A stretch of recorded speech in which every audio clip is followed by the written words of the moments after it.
we getting somewhere, but let me show you to prove Christ is a black man even more. All right, read. The book of Matthew chapter 2 verse 12. And being warned of God in a dream. So Jesus' father Joseph, he had a dream that Herod was going to come and kill all the youngborns, including Christ, because Herod, a white man at the time that was over all the Jews, he was king of the Jews. He didn't want another Messiah to free the Jews, the Israelites, all right? So he set a decree to kill all the newborns, 2 years and younger, all right? So now they departed, they left the land, and let's see where they went, all right? And when they were departed, behold, the angel of the Lord appeareth to Joseph in a dream, saying, Arise, and take the young child and his mother, and flee into Egypt. And flee into Egypt. So Joseph, Mary, and Jesus fled into Egypt. If Christ was a white man or even a Middle Eastern man, how could they hide in Egypt? Because who's in Egypt? The Egyptians, right? Straight, doodle dark black people, like your pants. So if they was Middle Eastern or white, how could they hide?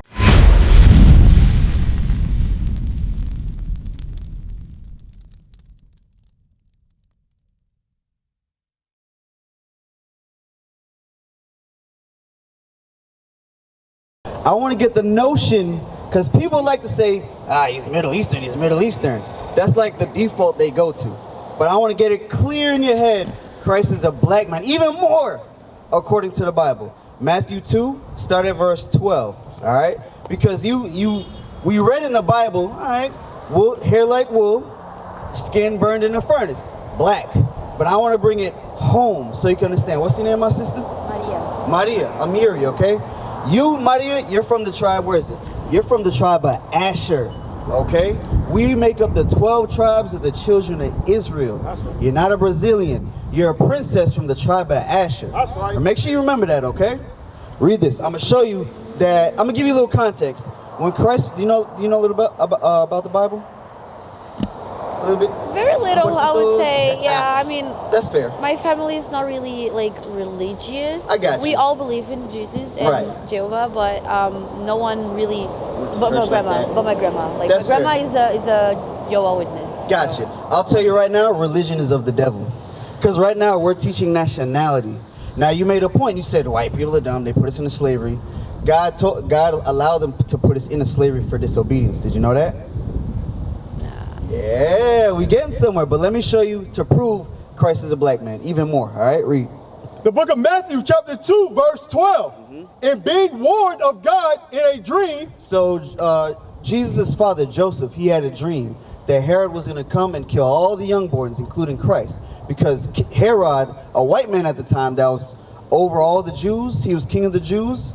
He didn't want another Messiah to free the Jews, the Israelites, all right? So he set a decree to kill all the newborns, 2 years and younger, all right? Read. That they should not return to Herod.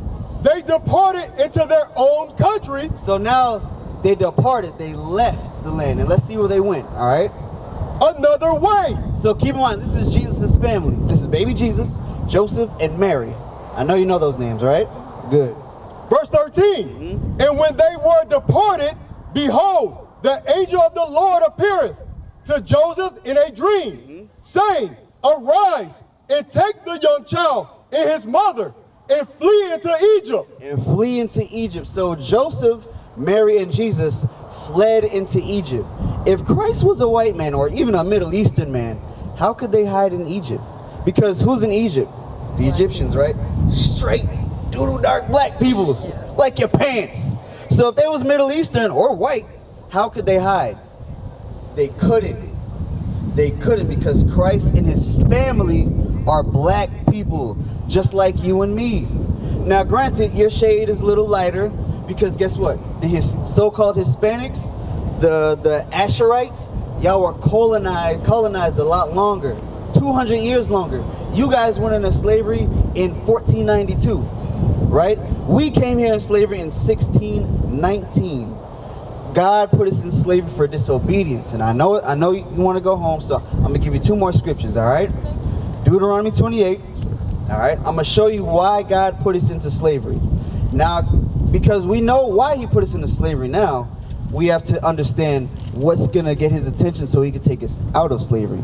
Because you just came from work, right? Why is a princess of the Bible working for other people? You don't know. I'm gonna show you why, all right? Hey, look, I gotta work too. I'm a prince of the Bible. Damn, I gotta work. I'm gonna show you that we're not supposed to be working. But the reason why we're working is because we're under curses of the Bible. All right, read. The book of Deuteronomy, chapter 28, verse 15. But it shall come to pass, if thou wilt not hearken unto the voice the Lord thy God, to observe, to do all his commandments in his statutes, which I command thee this day, that all these curses shall come upon thee and overtake thee. So Moses was telling the ancient Israelites 2,000 years ago, if you don't listen to God, curses in the future are going to come upon you and overtake you. We are the results of these curses now. All right? Therefore shall thou serve thine enemies. All right? So this is the result of us disobeying God. All right? 48. There we go. Deuteronomy chapter 28, verse 48. So all that Moses said in the past is now our current situation. All right? Therefore shalt thou serve thy enemies. God says we're going to serve our enemies. Who are we serving? Who owns Autosport? Is it our people? Yeah. Is our people own Autosport? Okay.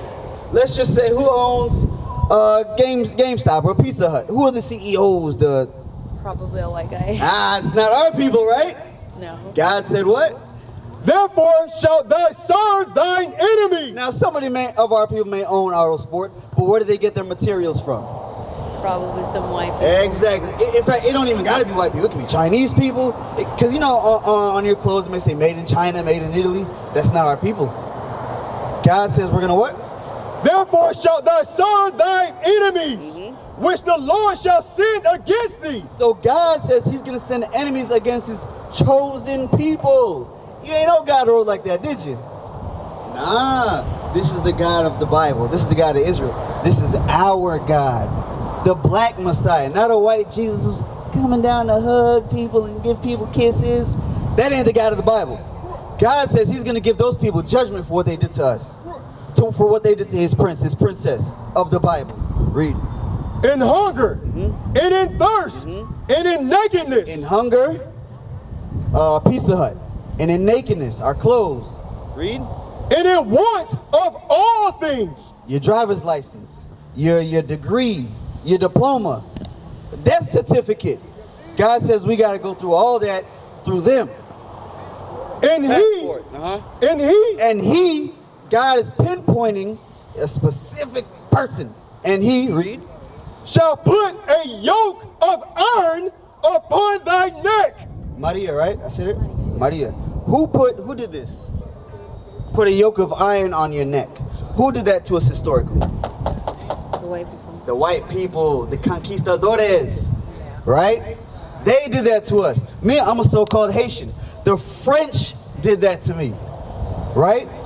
But we're the same people. The same curses happen to us because we're the same people. We just look a little different right now, all right? So we disobeyed God, right? Now what do we do to get God to listen to us? I want to leave you off with this.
Because as a princess, did you know you have a dress code according to the Bible?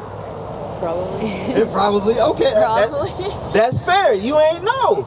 The reason why you ain't know is because we were cut off from our nationality. You had no idea you were a princess from the tribe of Asher. I had no idea I was a king from the tribe of Levi. Right? Now they just call us Haitian, Brazilian. That's not in the Bible. I'm going to show you. Get Deuteronomy 22. 22 and 5.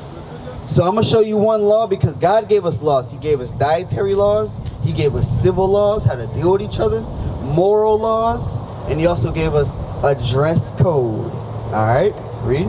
The book of Deuteronomy chapter 22 verse 5. The woman shall not wear that which pertaineth unto a man. Now it starts off with the woman, but I'm gonna finish reading and then bring it home for you, okay? Read. Neither shall a man put on a woman's garment. So now it's talking about the man. Man shouldn't put on a woman's garments. Read. For all that do so are abomination unto the Lord thy God. Now first it says all that do that are an abomination unto the Lord. Now I'm gonna start with the men. What articles of clothing that men should not be wearing? Men should not be wearing. Think about the rappers of today, or the celebrities, I'll say. Pants that go down, show half of Okay, their, that's a part of it. That's effeminate, right? I guess dresses. Dresses. You know, you heard like the Young Thugs and Lil Uzi Verts. They be wearing purses and dresses, all that stuff. But that really pertains to who? Women, right? Likewise for the women. What should women not be wearing that only pertain to men? Pants. Pants. You already knew. By default, you knew. But you wasn't 100% sure, which is fine. Because guess what? Have you seen like Disney movies? Yeah. What, or I'll say any queen or princess in general, what authentic real queen have you seen wear actual pants? Jasmine. Jasmine? Now see, they did it on purpose, because guess what? She's black. They did it on purpose. But guess what? Take all the other princesses, like what, I don't know. Cinderella, Ariel. Have you ever seen them wear pants? No. No. Because guess what? Real princesses, real queens don't wear pants. So why is the real queen, why is the real princess of the earth wearing pants? Because they gotta go to work. Huh? Because they gotta go to work. Okay, but here's the thing. Now that you're understanding that this is a law of the Bible, you're like, hey, look, boss. Is there another dress code? Maybe I can wear a skirt. You don't even got to be dressed like a nun. It can be nice. It can have style. Because a lot of us just like to associate wearing a dress or a skirt, and then you resemble a nun. Nah, you can look very beautiful with a dress. All right. So keep that in mind. But do you understand that? Because I don't want you to be an abomination unto the Lord. I'm gonna leave you with this guy. Nah, you're looking tired. John 9:31. Because as long as you're wearing pants, God's not gonna hear your prayers. And I want the Lord to hear your prayers. But it starts with small steps, all right? I'm gonna show you this, and I'm gonna let you go, okay? The book of John chapter 9 verse 31. Now we know that God heareth not sinners. So sin is breaking the commandments. So example, a commandment that I gave you, women not wearing pants, that's breaking a commandment. That's sin, right? If I was wearing a skirt, one, you probably wouldn't even take me serious. Two, in fact, one, that's sin. Two, you wouldn't be taking me serious. All right? So that's what breaking the law is. Read from the top. Now we know that God heareth not sinners. God doesn't hear people who are breaking the laws of the dress code, okay? But if any man be a worshiper of God and doeth his will, doing God's will is keeping that commandment I told you. Okay, read. Him he heareth. God says him, he'll hear that person. All right? Everybody understood that back then. So you, as an Israelite princess, what do you have to try to start doing now? Because it's not an overnight thing. I'm not expecting to do it overnight. But the Lord is showing you, hey, you're a princess from the tribe of Asher. I'm commanding you to wear a dress now so I can hear your prayers. So you can be, prosperous. If you feel prosperous now, be even more prosperous. So understanding that, what should you try to start doing? Changing my dress code. Changing your dress code. And guess what? 1 Timothy 2:9. I'm going to keep teaching as long as you're here, by the way. I understand. But even wearing this dress code, it protects you. Because if you're wearing tight pants that hugs you, is it gonna bring the right attention to you? From a man? Nah. Nah, because it shows. I know you guys are talking about the Bible and everything, but let's be honest, nowadays doesn't really matter what a woman wears. does Men to God. don't respect. You're If right. you're covering yourself, if you're wearing a dress, a loose dress, a tight dress, a short dress, a long dress, they're not gonna respect you anyways. Now, right. Unfortunately, that's You're right. life in 2026. Now, I agree with you. But men of God, your brothers, are here to protect you from that. That's right. That's why I'm here to show you. Now, look, sis, you're supposed to be continually with godly men, because that's our job to protect you. But if you're doing X, Y, and Z and going out to the club, that's on you. You know what I'm saying? That's what you be doing? Nah, not really. Okay, not right now. Okay. Okay, I'm gonna show you. Find me, I'll be continuing. Okay, I got you. As you're walking, I'm gonna read you the scripture, all right? But make sure you call the number, okay? But listen to the scripture as you're walking. 1 Timothy. The book of 1 Timothy chapter 2, verse 9. In like manner also, that women adorn themselves in modest apparel. So Maria, as you're walking away, just remember, God says be modest. That's how you attract the right attention for a godly man, all right? Make sure you call that number, all right, sis? All right, take care. You too. All right, read that out. With shamefacedness and sobriety, not with broided hair, or gold, or pearls, or costly array. So we out here teaching that you so-called blacks, Hispanics, and natives are the Israelites according to the Bible. All right? The image that we have today, it is the Antichrist. All right? It is the image of the beast. The big statue of Jesus in Brazil, that is the image of the beast. Get Revelations 12 and 9. We are here to cast down all wickedness and all imaginations. The book of Revelation chapter 12, verse 9. And the great dragon was cast out. Familia, what's going on? Y'all believe in Jesucristo? Habla español, inglés? That old serpent called the devil and Satan, which deceiveth the whole world. They deceived the whole world. How do they deceive the whole world? White Jesus, white angels. The Jews are white. The Israelis are the chosen people. The so-called white man is going to be casted out when Christ returns.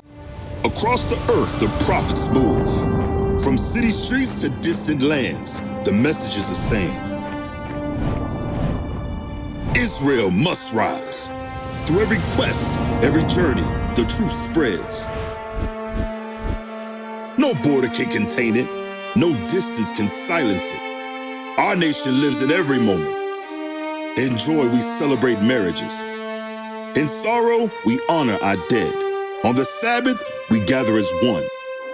Families rejoicing together, bound by the commandments of God. Yet are we tried. From the stones in Kenya to the hatred in Montana, we endure as a soldier of the Lord. And still, the mission expands. On the airwaves, on the screens, in every nation under heaven, Israel's voice is heard. We build our communities. We raise our children in royalty. We restore what was broken. We clean what was defiled. We show the world who we are.